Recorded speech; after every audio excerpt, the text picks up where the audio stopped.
বিধানটা কেন দিয়েছেন, কেন আমাদেরকে রোজা রাখতে হবে, রোজা রাখার মধ্যে লাভ কোথায়? এই সিয়ামের লাভ ক্ষতি ফজিলত, কেন সিয়াম রাখবো, এ বিষয়ে সংক্ষিপ্ত কিছু কথা, মানুষের ধারণা। আমরা সারা বছর বলতে সারা জিন্দিগি, প্রত্যেক বছরে বছরে এই সিয়াম সম্পর্কে আমরা শুনেছি, জেনেছি, মোটামুটি আমরা অবগত, সবাই সিয়াম সম্পর্কে জানি।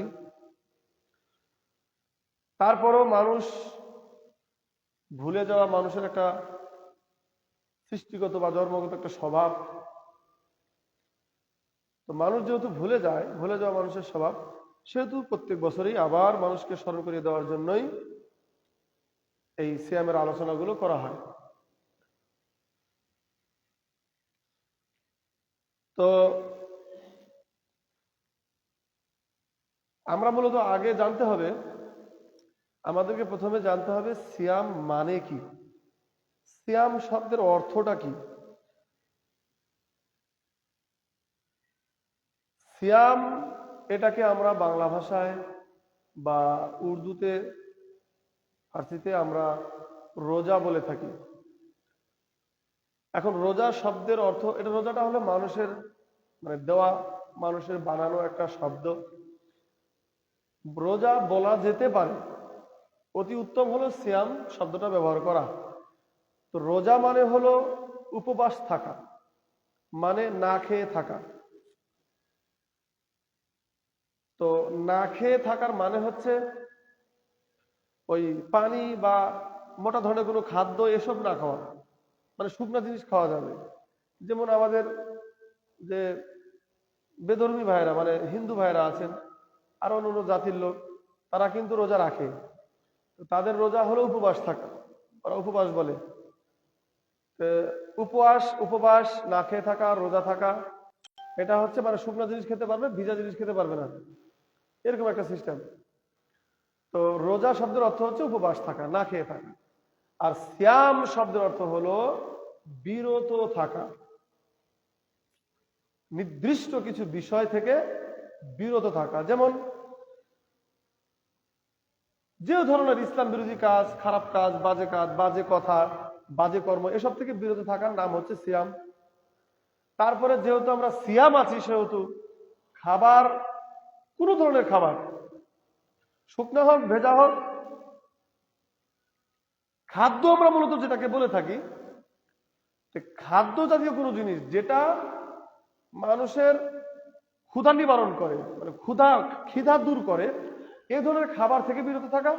এবং সব ধরনের অপ্রয়োজনীয়, যেগুলো প্রয়োজন নাই, হারাম কাজ, গুনাহের কাজ, অনর্থক কথা, এসব থেকে বিরত থাকার নামই হচ্ছে সিয়াম। তাহলে আমরা যথাসাধ্য চেষ্টা করব সিয়াম শব্দটা ব্যবহার করা। আমরা রোজা শব্দটাকে ধীরে ধীরে বাদ দেওয়ার চেষ্টা করি। রোজা শব্দটা কোরআনেও নাই, হাদিসেও নাই, সাহাবারাও কোনোদিন রোজা শব্দটা ব্যবহার করেনি। তো আমরা রোজাটাকে ব্যবহার না করে আমরা সরাসরি সিয়াম বলবো। সিয়াম শব্দটা ব্যবহার করলে আমরা সাদ, ইয়া, আলিফ, মিম, এত করে 4টা হরফ আছে, 4টা হরফে আমরা 40টা নেকি পাবো। অথচ রোজা বললে আমরা 1 নেকিও পাবো না। তাহলে আমরা বোকার জগতে বাস করছি, আমাদের ব্রেন গুলো বোকা হয়ে গেছে। তাহলে যেখানে নেকি নেই, রমজান মাস আসলে রোজা বা সিয়াম যে কোনো একটা শব্দ আমাদেরকে বলতে হবে, তাই না, ব্যবহার করতে হবে। যদি আমরা রোজা বলি, তাহলে 1 নেকিও পেলাম না। কিন্তু আমরা যদি পক্ষান্তরে সিয়াম শব্দটা ব্যবহার করি, রোজাকে যদি সিয়াম বলি, তাহলে আমরা 40টা করে নেকি পাবো। মনে রাখা ভালো হবে, কিয়ামতের দিন মানুষ একটা নেকির কারণে জান্নাত যেতে পারবে না। বাপও দিবে না, মাও দিবে না, ছেলেও দিবে না, সন্তান কেউ দিবে না, একটা নেকি। তো নেকি আমরা কেন অযথা হারাবো? যেহেতু একটা শব্দ আমাদেরকে বলতেই হবে, সিয়াম বা রোজা, তাহলে সিয়াম বলে আমরা 40টা নেকি কামাই করব। আল্লাহ তাআলা আমাদেরকে আমল করার তৌফিক দান করুন, আল্লাহুম্মা আমিন। আমরা অবশ্যই সিয়াম শব্দটা বেশি বেশি ব্যবহার করার চেষ্টা করব। রোজা বললে গুনাহ হবে না, তবে রোজা বললে কোনো নেকি হলো না, রোজা বললে রাসূলের আদর্শ হলো না। তাই আমরা রাসূলের আদর্শ মোতাবেক সিয়াম বলার চেষ্টা করব। সিয়াম বললে পরিপূর্ণ হলো। আপনি যদি রোজা বলেন, তার মানে কি আপনি খারাপ কাজ সব করতে পারবেন, মানুষকে গালাগালি করতে পারবেন, শুকনো জাতীয় কিছু বিড়ি টিড়ি যা আছে এসব খেতে পারবেন। আর সিয়াম যখনই ব্যবহার করবেন তার মানে হচ্ছে আপনি আর কিছু করতে পারবেন না, ভালো কাজ ছাড়া খারাপ কোনো কাজই আপনি করতে পারবেন না, এর নাম সিয়াম। তাহলে সিয়াম শব্দটাই ব্যবহার করতে হবে। তারপরে কথা হচ্ছে কোরআনুল কারীমের 2 নম্বর সূরা সূরাতুল বাকারা 183 নম্বর আয়াত আল্লাহ তাআলা বলছেন, ইয়া আইয়ুহাল্লাযীনা আমানু, ইয়া আইয়ুহাল্লাযীনা আমানু, হে ঈমানদারগণেরা, হে মুমিনেরা, মানে হে বিশ্বাসীরা, যারা আল্লাহকে বিশ্বাস করো, তোমরা শোনো, কুতিবা আলাইকুমুস সিয়াম, তোমাদের উপরে সিয়াম ফরজ করা হয়েছে, কামা, যেভাবে, কামা মানে হচ্ছে যেভাবে, যেমনি ভাবে, কুতিবা আলাইকুমুস সিয়াম কুতিবা আলাল্লাযীনা মিন ক্বাবলিকুম, যেমনই ভাবে তোমাদের পূর্বে যে মানুষ ছিল, পূর্বে যে জাতি ছিল, আমাদের আগে যে মানুষগুলো ছিল, তাদের উপরেও সিয়াম ফরজ করা ছিল। তো তাদের উপরে যেমন ছিল তেমনি আমাদের উপরেও ফরজ আছে। তারপর আল্লাহ বলছেন যে তাদের উপরেও সিয়াম ফরজ করা ছিল, আমাদের উপরেও আছে। কেন কেন সিয়াম রাখবো? তারাই বা কেন রাখতো? খামাখা না খেয়ে থাকতো 12-14 ঘন্টা, আর আমরাও তাদের অনুসরণ করে না খেয়ে থাকি, কেন থাকি? এখন আল্লাহ তাআলা তারপরে বলছেন লাআল্লাকুম তাত্তাকুন, তাদের উপরেও সিয়াম ফরজ ছিল, তোমাদের উপরেও সিয়াম ফরজ আছে। কারণ হচ্ছে লাআল্লাকুম তাত্তাকুন, যাতে করে তোমরা মুত্তাকি হতে পারো, মানে পরেজগার হতে পারো, ভালো মানুষ হতে পারো, খারাপ কাজ থেকে বিরত থাকতে পারো, আল্লাহর প্রতি ভয় রাখতে পারো, জাহান্নামের প্রতি ভয় রাখতে পারো, জান্নাতের লোভ মনের ভিতরে লালন করতে পারো। এই জন্যই মূলত সিয়াম দেওয়া হয়েছে। তাহলে আমরা আজকে কথা বলবো সিয়াম রাখার লাভটা কি, সিয়াম কেন রাখবো। আমরা মানুষেরা আর কিছু বুঝি আর না বুঝি, লাভ লস খুব ভালো বুঝি। কোথায় গেলে 2-4 টাকা লাভ হবে সেদিকে আমরা খুব দৌড়াই। তো যেহেতু আমরা লাভ আর লস খুব ভালো বুঝি, সেহেতু আমরা লাভ লস নিয়ে আলোচনা করি। নেকি আছে তো আছে, নেকি দেখাও যায় না, ওটা মানতেও আমাদের ভালো লাগে না। তো নেকির বাইরে আমাদের কি লাভ আছে, নেকির বাইরে আমাদের কি লাভ আছে, এই লাভগুলো যদি আমরা একটু ভালোভাবে বুঝি, জানার চেষ্টা করি, তাহলে হয়তোবা রোজার প্রতি, সিয়ামের প্রতি আমাদের আগ্রহটা বাড়বে।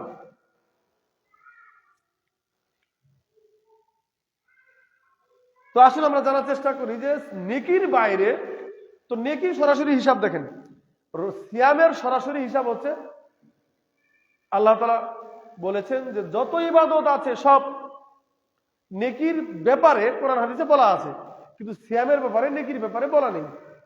তাহলে কি খামখা লাভ লস নাই? যে আছে। আল্লাহ তাআলা বলেছেন সিয়ামের নেকিটা সরাসরি কিয়ামতের প্রধানমন্ত্রী নিজে হাতে দিবেন।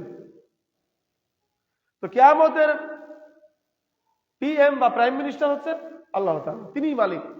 তো তিনি নিজে হাতে রোজার সিয়ামের নেকি দিয়ে দিবেন। আর সিয়াম পালনকারীর জন্য একটা নির্দিষ্ট জান্নাতি আছে, নির্দিষ্ট একটা জান্নাতের দরজা আছে, সেটা হচ্ছে রাইয়ান। রাইয়ান নামক দরজা দিয়ে শুধু সিয়ামকারীরাই প্রবেশ করবে। তাহলে এই একটা লাভ। আরেকটা লাভ হলো সরাসরি কিয়ামতের যে প্রধানমন্ত্রী থাকবেন আল্লাহ তাআলা, তার সরাসরি হাত থেকে আমরা পুরস্কারটা পাবো, মানে জান্নাতটা পাবো। মানে টিকিট হাতে ধরিয়ে দিবে, রায়ান নামক দরজার দিকে হাঁটো, জান্নাতে যাও। তো খামাখা নেকি লেখালেখি হিসাব পাতির দরকার আছে? কোনো দরকার নেই। সরাসরি যদি জান্নাত হয়, রায়ান নামক দরজা হয়, সম্মানিত একটা দরজা, তো আর নেকির ঝামেলার দরকার নাই। তো তাহলে নেকি থেকে, এই নেকির থেকে আমাদের রায়ান নামক দরজাটাই অনেক অনেক অনেক বেশি ভালো। তাহলে এই হলো বিশেষ পুরস্কার। এবার আসেন রোজা কয়েক প্রকার, কেমন প্রকার? যেমন নফল রোজা, সুন্নত রোজা, ফরজ রোজা।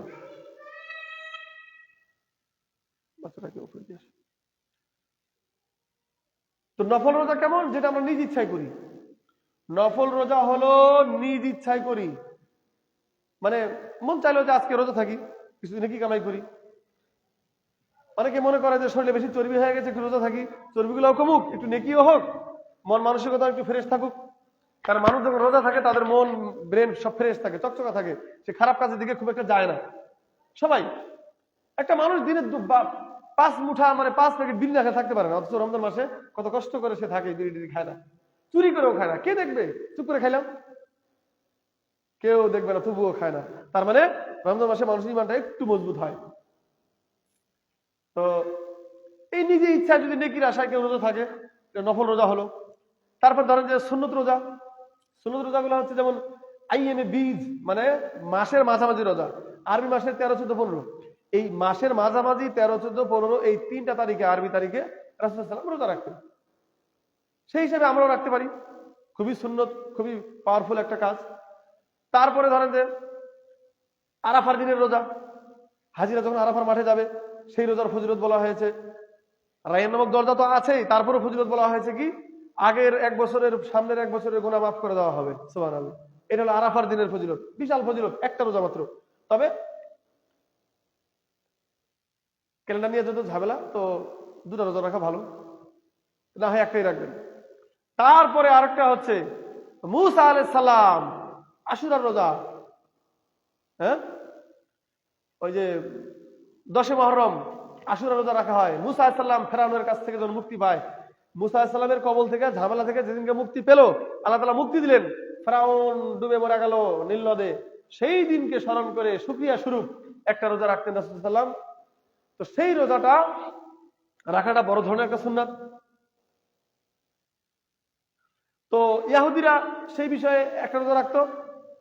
তা আমাদের হিসাবে আমরা আগে পরে 2-3টা রোজা রাখি, মানে আগে 2টা রোজা রাখি, মানে আগের দিন একটা অথবা পরের দিন একটা। ওই রোজাটা আগের দিন একটা রাখবেন অথবা পরের দিন একটা রাখবেন, মানে 2টা রোজা রাখবেন। কেউ 3টা রাখতে পারে। এই হলো সুন্নত রোজা। আর ওয়াজিব রোজা, ওয়াজিব মানে বাধ্যতামূলক। তো ওয়াজিব রোজা হলো আপনি যদি কোনো মানত করেন যে না আমি এই কয়েকদিন পরে আমি সুস্থ আছি আলহামদুলিল্লাহ, এই সুস্থ হয়ে গেলে, আমি একটু অসুস্থ আছি, সুস্থ হয়ে গেলে আমি একটা রোজা রাখবো, এটা একটা নিয়ত করলেন। এই নিয়ত বা মান্যত, এই ধরনের রোজাটা রাখা একেবারে অপরিহার্য, ওয়াজিব রাখতে হবে। এটা আপনি আল্লাহর সাথে ওয়াদাবদ্ধ হইলেন, এরকম রোজা। তারপরে ফরজ রোজা হলো রমজান মাসের সিয়াম। একমাত্র কেবলমাত্র শুধু নারীরাই 4-5 দিন হায়েজের কারণে, মিন্সের কারণে 5-7 দিন রোজা রাখতে পাবে না, কিন্তু পরে রাখতে হবে। নারীদের জন্য রমজান মাসে 7 দিন 5 দিন রোজা মাফ, কিন্তু রোজার মাস পরে যখন সুস্থ হবে তখন তাকে রোজাগুলো অবশ্যই রাখতে হবে, রোজা মাফ নেই। কিন্তু ওই যে 7-8 দিন নামাজ যে ছিল, ওই নামাজটি মাফ, নামাজটি পরে আর পড়তে হবে না। এবার আসেন, এই যে রমজান মাসে ফরজ রোজা, পুরুষ সুস্থ থাকতে তার মাফ নেই। যদি সে একেবারে অসুস্থ হয়, একেবারে বয়স্ক হয়, তাহলে সে ফিদিয়া দিবে। মানে একজন রোজাদারকে খাওয়াইতে যা লাগে, হ্যাঁ ধরেন যে ইফতারি সহ, রাতের খাবার সহ যা যা খাইতে লাগে, একটা মানসম্মত খাবার সারা মাসের একজন লোককে দিয়ে দিবে। অসুস্থ ব্যক্তির জন্য ওই ব্যক্তি রোজা রাখবে, অর রোজা হবে। আপনি খাবার দিয়েছেন সে কারণে কি হবে, এই আপনি অসুস্থ ব্যক্তি, আপনার রোজা হয়ে যাবে। এটাকে ফিদিয়া বলা হয় আরবিতে। এটা করব। তো যাই হোক, এগুলো আমরা আগে থেকে জেনে রাখি। এবার আসেন, রোজা আসলে আমরা কেন রাখি না খেয়ে কষ্ট করে? সবচেয়ে রোজা রাখার সবচেয়ে বড় বিষয় হলো আল্লাহর তাকওয়া, আল্লাহর ভয়। মানুষের ভিতরে এই ভয়টা খুব বেশি কাজ করে।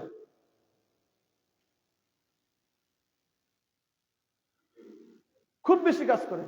মানুষ সারাদিন চোখের সামনে যারা নেশা খায়, বিড়ি সিগারেট খায়, তারা বিড়ি দেখছে কিন্তু বিড়ি খায় না। অনেক ছোট ছোট বাচ্চা আছে যারা 2 ঘন্টা 1 ঘন্টা পর পর খিদে লাগে, চোখের সামনে দোকান পড়ে আছে, কত খাবার পড়ে আছে, বাচ্চারা খায় না। কেন খায় না? খাইলে আল্লাহ দেখবে, রোজাটা হবে না, সিয়ামটা হবে না। সিয়াম আমাকে রাখতে হবে। সিয়ামের প্রতি তার কত সম্মান, আল্লাহর প্রতি তার একটু একটু মানে আল্লাহর তো একটা ভয়, সেটা সে বুঝে না, তারপর সিয়ামকে সে সম্মান করে, কত সুন্দর। অনেক লোক আছে গ্যাস্ট্রিকের প্রবলেম, না খেয়ে থাকলে গ্যাসের প্রবলেম হয়, তবুও সে না খেয়ে থাকে, কষ্ট করে থাকে, তবুও রোজা সিয়াম ভাঙে না। এই যে আল্লাহর প্রতি একটা ভয় রমজান মাসে কাজ করে, ইমানটা দৃঢ় হয়, শক্ত হয়। সবচেয়ে বড় কাজ হলো আল্লাহর তাকওয়া। এই রমজান মাসে এই সিয়াম পালন করার কারণে সবচেয়ে বেশি যেটা লাভবান হয় মানুষ, সেটা হলো আল্লাহর প্রতি তার একটা ভয় তৈরি হয়, আল্লাহর প্রতি একটা সম্মান তৈরি হয়। রোজা সিয়ামের মাধ্যমে নিজের অন্তরটা একটু একটু ধর্মের পথে একটু লাইনে আসে।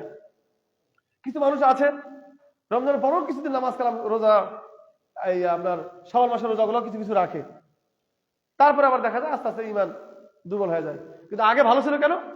রোজার মাসটা ভালো ছিল কেন? ওই যে সিয়াম ছিল, সিয়াম থাকার কারণে তার ইমানটা কি একটু মজবুত ছিল।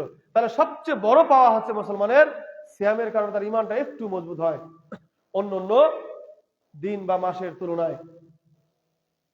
তো সামনে রমজান আসতেছে, সে উসিলায় আমরা একটু চেষ্টা করব যেন এই সিয়ামের উসিলায় যেন আমাদের ইমানটা একেবারে আটকে যায়, সুন্নত রোজাগুলো যেন আমরা রাখি এবং নামাজ যেন জীবন থেকে না যায়। আরেকটা বিষয় হলো যে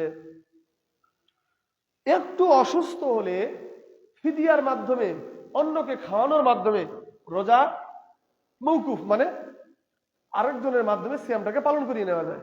কিন্তু নামাজ বড় আশ্চর্য ইবাদত, যতক্ষণ পর্যন্ত শরীর, হাত, পা, দাঁত, মুখ, নাক সব ভাঙা চ্যাপ্টা হয়ে যাক, সব চলাচল হয়ে যাক, কিন্তু এই যে মাথাটা, হেড অফিস, এই মাথাটা যতক্ষণ ভালো আছে, মানে ব্রেনটা যতক্ষণ ভালো আছে, ততক্ষণ নামাজ মাপ নেই। যতক্ষণ আপনার ব্রেন সুস্থ আছে, আপনি পাগল হন, ততক্ষণ নামাজ মাপ নেই। কিন্তু আমরা বাঙালি মুসলমান রমজান মাস আসলে খুব রোজা রাখি। রাখেন, ভালো কথা, তো ফরজ বিষয় রাখবেনই তো, কিন্তু রোজার চেয়ে বেশি গুরুত্ব কিন্তু পাচ্ছে নামাজ। নামাজ নাই, কিয়ামত দিন আল্লাহ রাসূল সাল্লাল্লাহু আলাইহি ওয়াসাল্লাম বলেছেন, আউয়ালু মা ইউহাসাবু বিহি আবদুল ইয়াউমাল কিয়ামতিস সালাহ, কিয়ামতের দিন সর্বপ্রথম হিসাব হবে নামাজের। আইন সাল্লু সাইয়ুর আমালিহি, যার নামাজের আমল, আমল নামায় নামাজের আমল থাকবে, নামাজের নেকি থাকবে, যার আমল নামায় নামাজ থাকবে তার সমস্ত আমল গ্রহণযোগ্য হবে। বাকি যত ভালো কাজ করেছে সব কাজ আমল নামায় থাকবে, গ্রহণযোগ্য হবে। ওয়াইন ফাসাদাত ফাসাদা সাইয়ুর আমালিহি, যার আমল নামায় নামাজ থাকবে না তার সমস্ত আমল, চাই সিয়াম হোক, হাজার হাজার কোটি টাকা দান হোক, আরো যত ভালো কাজ থাক, কোনো কিছুই আমল নামায় থাকবে না। অথচ আমরা মানুষ এটা বুঝি না। রমজান মাস আসলে যেমনি ইফতারিতে হিরিক লাগে, তেমনি রোজাতেও হিরিক লাগে। প্রথমে 2-4-5 দিন তারাবিতেও বেশ হিরিক লাগে, তারপরে আর নাই।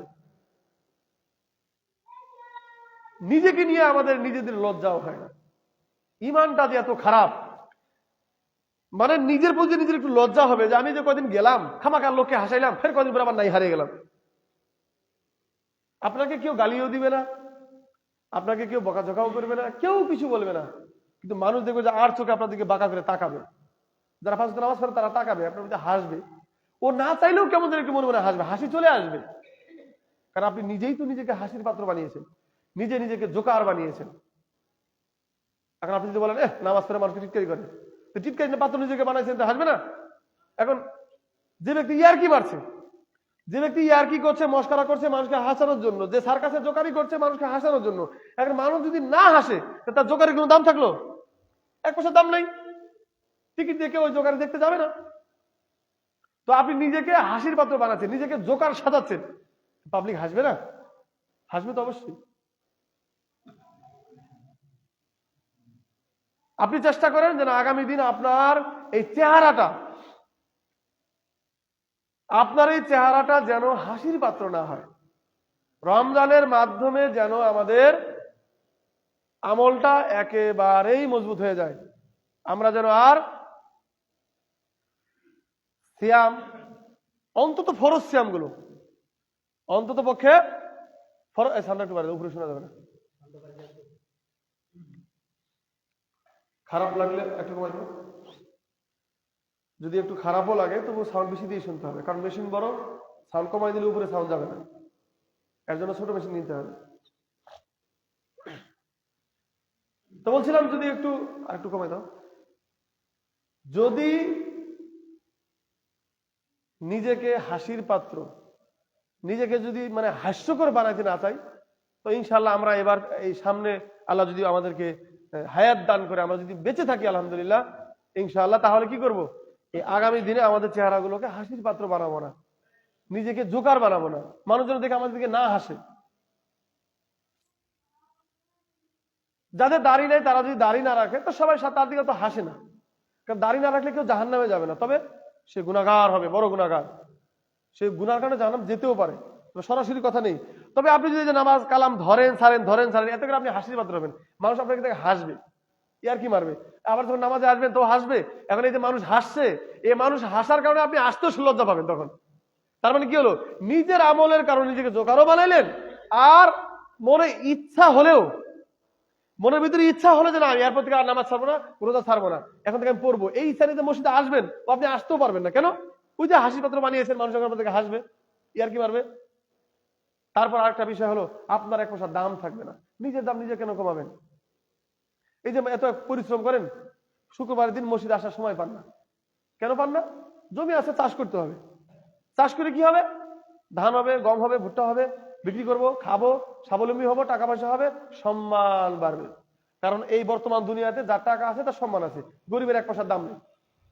গরিব যদি সঠিকও হয় তবুও সে ভুল, বর্তমান জামানায় এমনই চলছে। তো সম্মান বাড়ানোর জন্য যে মসজিদেও আসতে পারেন না, ভালো কথা, সম্মানটা ধরে তো রাখতে হবে নাকি? সম্মান তো আপনি নিজেই নষ্ট করছেন। কিভাবে সম্মান আপনার এভাবে নষ্ট হচ্ছে যে ধরেন যে মসজিদের কোনো একটা কাজ হচ্ছে, ভালো হোক খারাপ হোক, যে কোনো একটা কাজ হচ্ছে, আপনি যখন একটা কথা বলতে আসবেন তখন আপনাকে কেউ মূল্যায়ন করবে না। কেন করবে না? যে আল্লাহর ঘরের কথা বলার অধিকার মূলত সবচেয়ে বেশি তারাই রাখে যারা আল্লাহর ঘরকে আবাদ করে। আবাদ করে মানে ইবাদত করে। যারা সবসময় মসজিদে আসে, মসজিদ ভালো মন্দ দেখভাল করে, নামাজ পড়ে, আযান দেওয়ার চেষ্টা করে, তারা মসজিদকে পরিষ্কার রাখার চেষ্টা করে, মাঝে মাঝে ঝাড়ু দেওয়ার চেষ্টা করে, এক কথায় মসজিদকে যারা ভালোবাসে, মূলত মসজিদ ব্যাপারে তারাই কথা বলার বেশি হক, তারাই বেশি হকদার। তো আপনি যখন এই হাসির পাত্র বানানোর পরে কিছু কথা বলতে আসবেন, তখন মানুষ আপনাকে মূল্যায়ন করবে না। এমনকি গ্রামে একটা বিচার হবে, সেখানেও আপনি যখন কথা বলবেন মানুষ আপনাকে মূল্যায়ন করবে না। তুই তো একটা জোকার রে, তোর আল্লাহর প্রতি নাই ভয়, তোর ফিরে আবার নীতি কথা কিরে, তোর মুখে নীতি কথা মানায় না, এভাবে বলবে না মানুষ? ভরা মজলিসে যখন এভাবে কেউ বলে বসবে, সবার মুখ তো ধরে রাখতে পারবে না, কেউ যদি বলে বসে ইজ্জত থাকবে? ইজ্জত থাকবে না। আগামী দিনে ইনশাআল্লাহ আমরা আমাদের ইবাদত, সম্মান, ইজ্জত, জোকারের চেহারা থেকে নিজের চেহারাকে, মনকে, বিবেককে আমরা বাঁচিয়ে রাখার চেষ্টা করব ইনশাআল্লাহ। আমরা যেন এই সিয়ামের সামনে যে সিয়াম আসতেছে, এই সিয়ামের মাধ্যমে আমরা সবাই যেন সিয়ামের মাধ্যমে যে মানুষের ইমান বৃদ্ধি পায়, ইমানটা যেন আর না কমে, সেদিকে খুব ভালোভাবে খেয়াল রাখার আমরা চেষ্টা করব। আল্লাহ আমাদের ক্ষমতা দান করুক, আল্লাহুম্মা আমিন। তাহলে সবচেয়ে বড় উপকারী বিষয় হলো যে আমাদের ইমানটা মজবুত হয়। কিন্তু কারো কারো ইমান আবার রমজানের পরে ফল্ট করে, মানে একদম পড়ে যায়, জিরো। এরম যেন না হয় আমরা খুব চেষ্টা করব। তারপরে আসেন শারীরিক উপকার। শারীরিক 15 থেকে 16টা উপকার আছে, বিজ্ঞান বলেছে, মেডিকেল সায়েন্স তারা বলেছেন। তার ভিতরে সবচেয়ে বড় 2 থেকে 3টা উপকার বলি। সেটা হচ্ছে, একটা হচ্ছে শারীরিক উপকার কেমন, যাদের শরীরে অতিরিক্ত চর্বি আছে তাদের চর্বিগুলো আস্তে আস্তে আস্তে আস্তে কমে যায়। রোজা রাখার ফলে যে মানুষ চিকন হয়ে যায় এটা ভুল কথা। যারা আসলে রোজাকে ভালোবাসেন তারা তাদেরকে জিজ্ঞাসা করবেন, রোজা রাখলে ওজনও কমে না, কিছুই হয় না। অতিরিক্ত চর্বি, অতিরিক্ত ওজন থাকলে সুন্দর কমে যায়, যেটা ওষুধ খেয়ে হয় না, সেটা রোজার মাধ্যমে হচ্ছে। তাহলে শারীরিক একটা উপকার হলো। তারপরে আসেন, একটা মানুষ সারাদিন যখন খায় না, বাঙালি এত মানে খেতে পারে, এত রুচি যে ভাত 3 বেলা খায়, কথা ঠিক আছে, কিন্তু পান খায় 9 বেলা। দেখবেন যে মুখ চলছেই তার, দাঁত, ইংরেজরা বলে গেছে দাঁত থাকতে দাঁতের মর্ম বোঝে না, এই যে বাক্যটা না, এই বাক্যটা বাংলায় আমরা বলি, কিন্তু এই বাক্যটা মূলত ইংরেজিতে ব্রিটিশরা আগে বলে গেছিল, এটা আবিষ্কারই করেছে ব্রিটিশরা, এটা আমরা আবিষ্কার করিনি। যে বাঙালিরা দাঁত থাকতে দাঁতের মর্ম বোঝে না, যখন আমাদের দেশ তারা ছেড়ে চলে যায় তখন এই কথা বলে গেছিল, দাঁত থাকতে দাঁতের মর্ম বোঝে না। আসলেই তো 24 ঘন্টা দেখবেন যে আমার চোখে থাকে, আমার কিছু আত্মীয় স্বজন আছে, আত্মীয় বাড়ি গেছি, রাতে ঘুম ভেঙে গেছে, ও কি করছে, পানের খিলি যোদ্ধা মধ্যে বেশ করে বানিয়ে ওই বালিশের পাশে রাখে, রাখার পরে রাতে যখন প্রস্রাবের চাপ দেয়, প্রস্রাব করতে উঠলাম দুজনে, দেখলাম ভদ্রলোক বেশ পান একটা দিয়ে চাপা দিতে ঘুমিয়ে গেল। কেমন লোক চিন্তা করে, রাতের বেলা ঘুম থেকে ওঠে তো পান চাপায়, তা আমি হাফ গ্লাস পানি খেলাম, ও ভদ্রলোক পান চাপাচ্ছে। বাঙালি দাঁত থাকতে দাঁতের মর্ম বোঝে না। সবচেয়ে পানের ভিতরে ক্ষতি করে সুপারি, শুকনাটা একটু কম করে, কাঁচাটা একটু বেশি করে, তবে ক্ষতি করে বেশি কিসে, সুপারিতে। দাঁতের গোড়া নষ্ট করে, দাঁত নষ্ট করে, দাঁত ক্ষয় করে বেশি, হজমের সমস্যা করে। সুপারি হচ্ছে কষা জিনিস। পানের পাতার উপকার আছে, পানের পাতা খেলে ক্যান্সারের ঝুঁকি কমে, হজম ভালো হয়। কিন্তু এই যে সুপারিটা দাঁতের ক্ষতি করে, হজমে ঝামেলা করে, এটা কষ্টা জিনিস, পেটে যায় ঝামেলা করে। তাহলে এই যে দেখেন যারা 24 ঘন্টা দেখেন পানির উপরে থাকেন, বিড়ি সিগারেটের উপরে থাকেন, আরো কত খাবার, এক কথায় আপনার যে পাকস্থলী আছে, পেটটা আছে, কখনো রেস্ট পায় না। রমজান মাসে 12-14 ঘন্টা পুরা রেস্ট, কিছু খায় কেউ? খায় না, কিছু খায় না। তাহলে এই যে 12-14 ঘন্টা পেটটা পুরো রেস্ট পেলো, পেটের ভিতরে যে তার যে কার্যক্ষমতা, রেস্ট পাওয়ার ফলে আমরা তখন ক্লান্ত হয়ে যাই, খুব ক্লান্ত, রোদের মধ্যে খুব কাজ করলাম, ভুট্টা খেতে পানি দিলাম, ভুট্টা খেতে নিরাইলাম, ধান খেতে মানে নিরাইলাম, আগাছা পরিষ্কার করলাম, ক্লান্ত, দুপুরবেলা এসে গাছের নিচে একটু বসলাম, বসে একটু পানি টানি খেলাম, শরবত খেলাম, আহ কি শান্তি, আধা ঘন্টা একটু রেস্ট করে, মানে আধা ঘন্টা পানি খাওয়া রেস্ট করার পরে শরীরটা আবার আগের মতন চাঙ্গা হয়ে গেল, ফের আবার কাজে গেলাম, দেদার সে একদম মাগরিব পর্যন্ত কাজ করলাম। যাদের নামাজ কালাম নাই তারা এসা বন্ধু ঠেকাই দিয়ে আসবে, কথা ঠেকাই দিয়ে চলে আসলো। তার মানে একটু রেস্ট দিলে কি হয়, শরীর আবার চাঙ্গা হয়ে যায়। ঠিক সেরকম আমাদের পাকস্থলীটা রমজানের রোজা রাখার ফলে, বা এই যে মাসে 3টা রোজা রাখবেন, আইএমএ বীজের রোজা, তাতে কি হয়, সারা মাসে যে অতিরিক্ত চর্বি এই 3 দিনে কমে যাবে। এটা রাসূলের সিস্টেম। পৃথিবীর সকল ডাক্তারের বড় ডাক্তার হলো মুহাম্মদ সাল্লাল্লাহু আলাইহি ওয়াসাল্লাম। তিনি হলো, রোগ আপনার ভিতরে আসবে না, করোনা ফরোনা আসবে না। এক আলেম বলেছিল যে মুসলমান, যে খাঁটি মুসলমান, সে তো দিনে এমনি 15 বার হাত ধোয়, ওই সরকারি রুল ছাড়াই।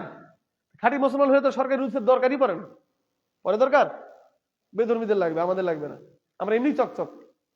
রাসূল বলেছেন রাস্তার পাশে একটা নদী প্রবাহিত আছে, ধরো তোমার, উদাহরণ দিচ্ছেন, আল্লাহ রাসূল উদাহরণ দিয়ে মানুষকে বুঝিয়েছেন, উদাহরণ দিলে মানুষ বুঝে দ্রুত।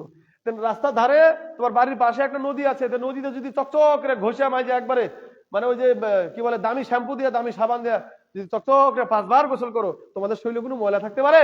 সাহাবারা বললেন না। ঠিক তেমনি একজন মানুষ যখন 5 বার উযু করে, 5 বার নামাজ পড়ে, তার শরীরে গোনা এবং ময়লা ছাড়া কিছুই থাকতে পারে না, সুবহানাল্লাহ, কিছু থাকবে না। তো তাহলে তো যাই হোক, আমরা যদি এই যে রমজান মাস, আইএমএ বীজের রোজা, তারপরে আরাফার রোজা, আরাফার রোজা বছরে একবার, তো আইএমএ বীজের রোজা সপ্তাহে 2 দিন, সোমবার আর বৃহস্পতিবার রাসূল সাল্লাল্লাহু রোজা রাখতেন। তো অন্তত পক্ষে আমরা মাসে যে 3টা রোজা আছে এটা রাখার চেষ্টা করব, নিজের জন্য ভালো হবে। আচ্ছা ধরেন যা লেকি আমি নিব না, লেকির আমার দরকার নাই, কিন্তু নিজের স্বাস্থ্য তো ভালোবাসি আমরা নাকি? সুস্থ শরীর পৃথিবীতে সবচেয়ে বড় নিয়ামত। তো শরীরকে অন্তত সুস্থ রাখার জন্য মাসে 3টা রোজা রাখার চেষ্টা করবেন, শরীর স্বাস্থ্য খুবই ভালো থাকবে, অনেক ভালো থাকবে, অতিরিক্ত চর্বি কমে যাবে, গ্যাস্ট্রিকের প্রবলেম কমে। কারণ যত গ্যাস্ট্রিক কোথা থেকে আসে, উল্টাপাল্টা খাওয়ার কারণে তো আসে। আর যখন উল্টাপাল্টা খাবেন না সারাদিন, ভালো থাকবে। তার সবচেয়ে বড় কথা হলো যে সারা মাস এই যে আমরা রোজা রাখি, পেটটা সারা মাস আমাদের খুব রেস্ট পায়। দেখবেন যে ইফতারের পরে 2-4-5 দিন খাবেন, 7 দিন যখন পার হয়ে গেল তখন আর খেতে পারবেন না। ইফতারের পরেও খাবেন একটুকু, সেই সময় কেউ কেউ রোজা থাকে এই 1 চামচ ভাত খায়, কেউ একটা ডিম সিদ্ধ করে খায়।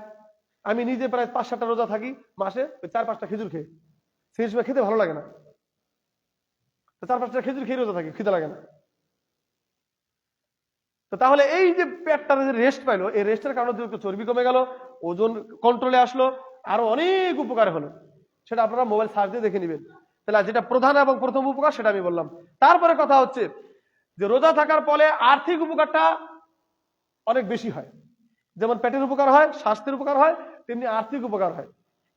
একটা হিসাব অনুযায়ী দেখা গেছে একটা মানুষ দিনে 3 মুঠা বিড়ি খায় বা 5 মুঠা খাক, আমরা হিসাবে ধরেছি 1 মুঠা বা একটা প্যাকেট ধরেন, একটা প্যাকেট হিসাব করে দেখা গেল একটা মানুষ যখন 50 বছর ধরেন যে বা 40 বছর বাঁচলো, 40 বছর সে বিড়ি খায়, তো এই 40 বছরে শুধু রমজান মাসে আর এই সুন্নত রোজাগুলোর দিনে যদি রোজা সে মানে ওই ওই বিড়ি গুলা না খায়, রোজাগুলা যদি রাখে, 4 থেকে 5 লাখ টাকা, 4 থেকে 5 লাখ টাকা এই 40-50 বছরে তার বাঁচবে, শুধু রমজান মাসে রোজা না থাকার কারণে। হিসাব করে দেখেন, 4 থেকে 5 লাখ টাকা আপনার ফ্যামিলির অভাব দূর হতো না?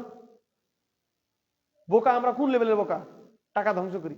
এবার আসেন, এই যে বিড়ি গুলা খাইলেন বা নেশাদার জিনিসগুলো যে খাইলেন, যারা খান তাদের এই যে দেখেন সময়টা যে খরচ হলো, একটা বিড়ি খাইতে গেলে কমসে কম 5 মিনিট সময় লাগে, 5 মিনিট সময় হিসাব করতে গেলেও দেখা যায় যে বহু ঘন্টা সময় চলে যায় আপনার জীবন থেকে। প্রায় হিসাব করা গেল যদি 5 মিনিট করে সময় ব্যয় করেন, তাতে দেখা যায়, একটা হিসাব করে দেখলাম আমি, প্রায় 1,500 ঘন্টা, 1,500 ঘন্টা আপনার জীবন থেকে চলে গেল। তাহলে 1,500 ঘন্টা কি সময়ের দাম নাই?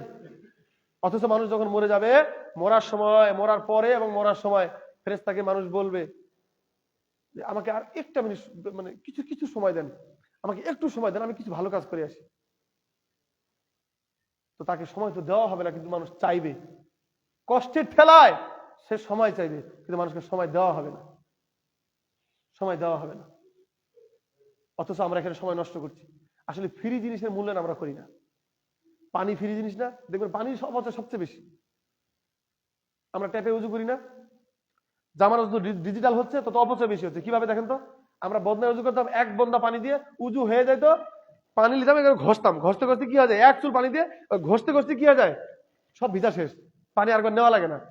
অথচ এক ট্যাপে যখন আমরা ছাড়লাম, পানি অল্প করেই ছাড়ে আর বেশি করেই ছাড়ে। ট্যাপ যখন আমরা ছাড়ি তখন দেখবেন যে ট্যাপে পানি পড়তেই আছে, নাক ঘষছি, মুখটা ভালো করে মেসেজ করছি, হাত ঘুরতেই আছি, ঘুষতেই আছি, পা ঘষতেই আছি, পায়ে ময়লা আছে, কৃষক যারা কাছ থেকে আসলো সরাসরি পায়ে কাদা লেগে আছে, তো পা ঘষতেই আছে আর ট্যাপ চলতেই আছে।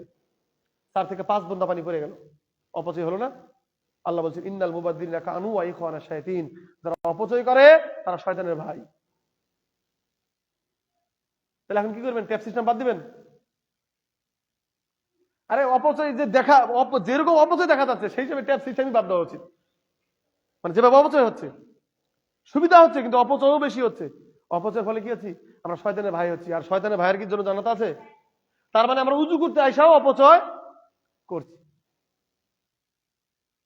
সবচেয়ে সুন্দর সিস্টেম হলো রাসূলের সিস্টেম। আমি বললাম না, সব ডাক্তারের ডাক্তার, সব বিজ্ঞানের বিজ্ঞানী, বড় বিজ্ঞানী, বড় ডাক্তার হলো মুহাম্মদ সাল্লাল্লাহু আলাইহি ওয়াসাল্লাম। তিনার জামানায় খুঁটিতে, ওই বদনা বা খুঁটিতে উজু করা হতো।